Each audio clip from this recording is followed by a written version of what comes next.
এরা তো ভুয়া। এরা কি বলেন? ফটকা ফটকা। এরা কি? ভণ্ড। বলেন ভণ্ড। আবার বলেন ভণ্ড। যে এদেরকে ভণ্ড না বলে সেও ভণ্ড। কি বলছি বলেন? যে কাদিয়ানীকে কাফের না বলে সেও কাফের। যে তথাকথিত খাজা বাবাগুলোকে বাংলাদেশের আনাচে কানাচে ছড়ানো ছিটানো খাজা বাবাগুলোকে যে ভণ্ড বলবে না সেও ভণ্ড। আর খাজা মঈনুদ্দিন চিশতি রাহমাহুল্লাহ তাআলা তিনি আমাদের মাথার উপরে। তিনি আমাদের কি? তিনি আমাদের মাথা। আমি যে খাজা বাবাকে ভুয়া বলেছি তিনি খাজা মঈনুদ্দিন চিশতি নন। আমি যে খাজা বাবাকে ভুয়া বলেছি তিনি কি নন বলেন? মঈনুদ্দিন চিশতি নন। খাজা মঈনুদ্দিন চিশতি ভুয়া নন। আর চিটাগাঙ্গে আর সিলেটে আর বরিশালে নোয়াখালীতে যে খাজা বাবারা আছে, আপনাদের কচুয়ায় যে খাজা বাবা আছে, এই খাজা বাবা 100 বার ভুয়া।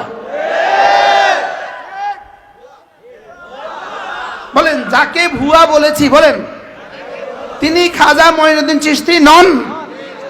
খাজা মঈনুদ্দিন চিশতি 100 বার আল্লাহর ওলি, তিনি ভুয়া নন। আর ভুয়ারা মঈনুদ্দিন চিশতি নন। ক্লিয়ার তো? কি ক্লিয়ার? হালকা নন। আমি যাকে ভুয়া বলেছি বলেন মুশতাকুন নবী খাজা বাবা যাকে ভুয়া বলেছে বলেন তিনি কি নন? তারা কি নন? মঈনুদ্দিন চিশতি নন। আর যাদেরকে ভুয়া বলছি তারা 100 বার ভুয়া,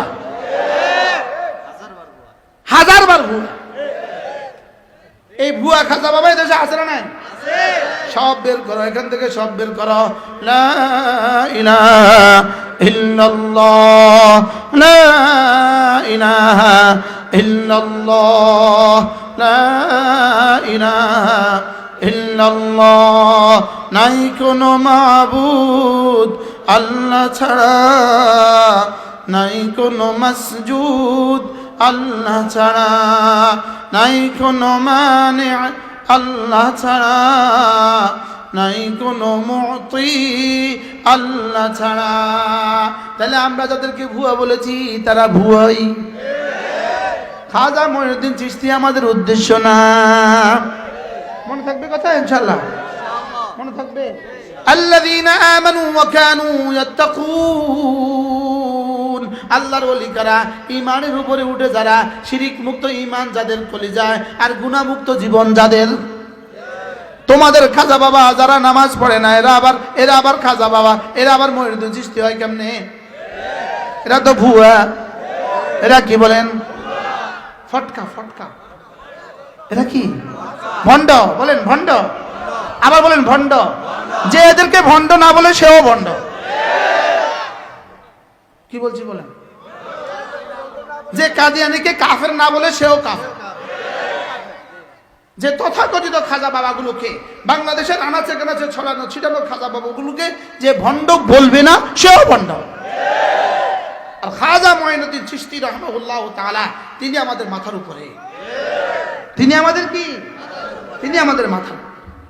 আল্লাযীনা আমানু ওয়া কানু ইয়াত্তাকুন।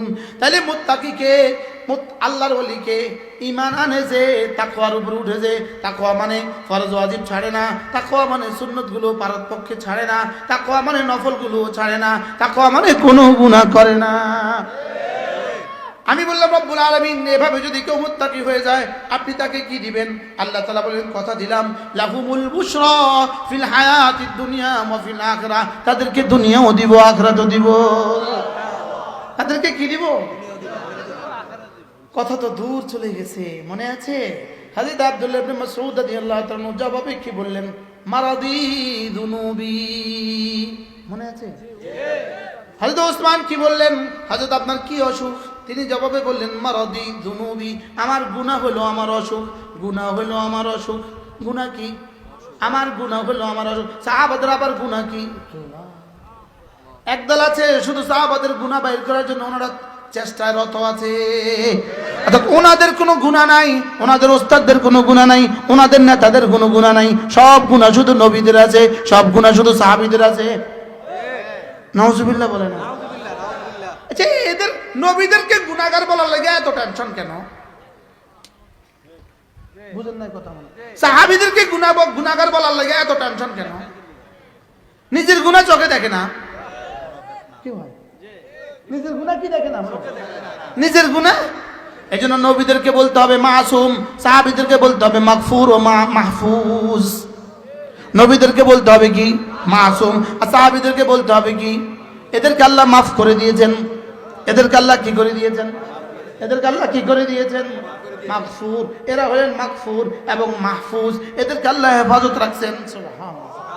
এ হলো আমাদের আকীদা, এ হলো আমাদের কি আকীদা। হযরত আব্দুল্লাহ ইবনে মাসউদ রাদিয়াল্লাহু তাআলা জবাবে বললেন দুনুবি, আমার কোনো অসুখ নেই, আমার অসুখ হলো আমার গুনাহ। হযরত ওসমান বললেন হযরত এটার তো কোনো সমাধান আমার কাছে নাই, আপনি একটু বলবেন কি ফামা রাজাউতা হাল আদউ লাকা তাবিব, আপনার জন্য কি একজন ডাক্তার ডেকে নিয়ে আসবো? তিনি জবাবে বললেন ডাক্তার আবার কাকে ডাকবা ওসমান? আমরা দানিয়াত তাবিব, ডাক্তারই তো আমাকে অসুস্থ বানিয়েছে। আমার অসুস্থ বানাইছে কে? ডাক্তারই তো আমাকে অসুস্থ করেছে, কাকে আবার ডাক্তার ডাকবা? ডাক্তারই তো আমাকে অসুস্থ বানিয়েছে, আমার কাকে আবার ডাক্তার ডাকবা? হযরত ওসমান বললেন এটা তো আমার আর কিছু করার থাকলো না।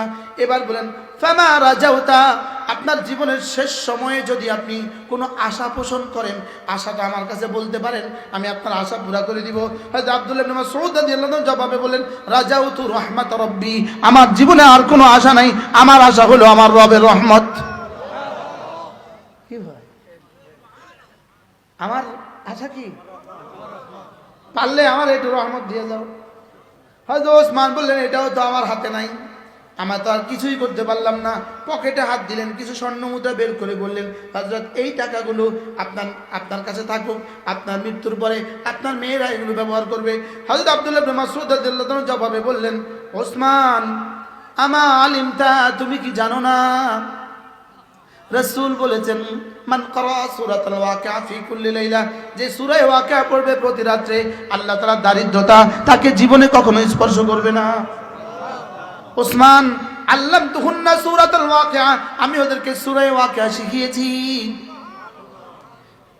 সুবহানাল্লাহ। কি শুনলেন? আমি ওদেরকে কি শিখিয়েছি? আমি ওদেরকে সূরা ওয়াকিয়া শিখিয়েছি। ওরা সূরা ওয়াকিয়া পড়বে, ওদের রিজিকের জিম্মাদার রব হবে। তোমারটা তুমি অন্য কাউকে দিয়ে দাও, আমি ওদেরকে সূরা ওয়াকিয়া দিয়েছি। এই সূরা ওয়াকিয়া থেকে কয়েকখানা আয়াতে কারিমা আমি আপনাদের সামনে কি করেছি?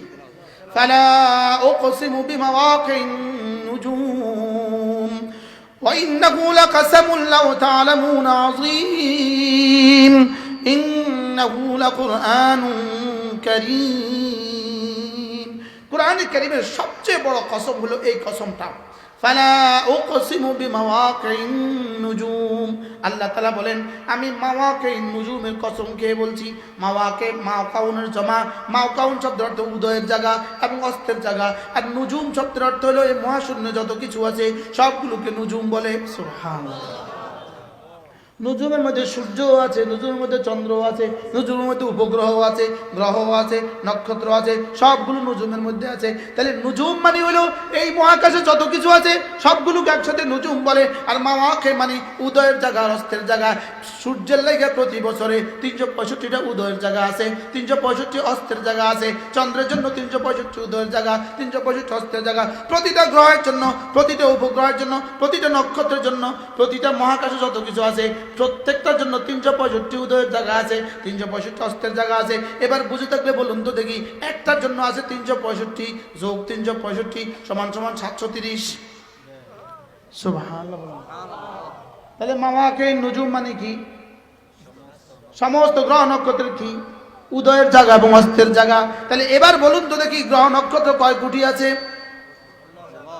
তাহলে উদয়ের জায়গা আর অস্তের জায়গা কয় কোটি আছে? একটার লাগে 700। সুবহানাল্লাহ বলেন না? হ্যাঁ, একটার লাগে কি 730, একটার লাগে কত? এবার এই কসমটা কত বড় কসম হয়েছে? আল্লাহ তাআলা নিজেই বলেন ফালা উকসিমু বিমাওয়াকিন নুজুম, আমি তারকারাজি সমস্ত গ্রহ নক্ষত্রের উদয়ের জায়গার অস্তের জায়গার কসম খেয়ে বলছি। ওয়া ইন্নাহু লাকাসামুন লাউ তা'লামুনা আযীম, হ্যাঁ যদি তোমরা বুঝতা তাহলে তোমরা টের পাইতা আমি কত বড় কসম খাইলাম। কাসামুন লাউ তা'লামুনা আযীম অর্থ কি? লাকাসামুন আযীমুন লাউ তা'লামুনা, যদি তোমরা বুঝতে তাহলে বুঝতে তো আমি কত বড় কসম খেয়েছি। এবার রব্বুল আলামিন বলেন, আমি এতগুলো কসম খেয়ে বলি, কোটি কোটি কসম খেয়ে বলি, কোটি কোটি টু দি পাওয়ার কোটি কোটি কসম খেয়ে বলি, ইন্নাহু লাকুরআনুন কারীম, নিশ্চয়ই নিশ্চয়ই এই কোরআন বড় দামি। নিশ্চয়ই নিশ্চয়ই কোরআন বড় কি দামি। তাহলে কোরআন দামি, এটা কে বলেছে? আল্লাহ। আবার বলেন কতটা কসম খায়া? কতটা কসম? মোট আল্লাহ কয়টা কসম খাওয়া লাগে? এক বাবা তার ছেলেকে বুঝাইতে কয়টা কসম খাওয়া লাগে? মা তার মেয়েটাকে কথা বলতে কয়টা কসম খাওয়া লাগে? দিদি তার ফিয়নকে কথা বলতে কয়টা কসম খাওয়া লাগে? লেকিন আল্লাহ তাআলা আমাকে এই কথাটা বোঝাবার জন্য কয়টা কসম খাইছে? এরপরেও কি আপনি কি মনে করেন আমরা বুঝে গেছি? হ্যাঁ হুজুর, হ্যাঁ কোরআন দামি। তো কোরআন যদি দামি হয়, এটা যদি আপনি বুঝেন, আপনি আপনার ছেলে মেয়েকে পড়াচ্ছেন না কেন? কি তাহলে যারা কোরআনে কারীম, যারা ছেলে মেয়েকে কোরআনে কারীম পড়ায় না, সুস্পষ্টভাবে এই কথার দলিল উনি কোরআন দামি এটার উপর বিশ্বাস করে নাই। এটার উপর কি করে নাই বলেন? যারা পড়িয়েছেন আপনারা দামি, আপনারা বিশ্বাস করে বলেছেন এবং বিশ্বাস করেছেন। আমরা পড়িয়েছি, সকলেই নিয়ত করেন আমি আমার ছেলেকে আমার মেয়েকে কোরআনে কারীম পড়াবই পড়াবো। বলেন ইনশাআল্লাহ, বলেন ইনশাআল্লাহ, বলেন ইনশাআল্লাহ। আল্লাহ তৌফিক দান করেন। আরো সুযোগ থাকলে গত 5 তারিখে আল্লাহ মৌলভীপুরের বয়ানটা শুনে নেবেন। 4 তারিখ নেই, এপ্রিলের 4 তারিখ আরিফ আইএম টিভি দিলে পাবেন। আরিফ আইএম টিভি এটা দিলে পাবেন, শুনে নেবেন। আল্লাহ মৌলভীপুরের বয়ান হৃদয় খুলে দিছে, হৃদয় খুলে দিছে, আমাদের হৃদয়গুলোকে আল্লাহ খুলে দিছে। আলহামদুলিল্লাহ।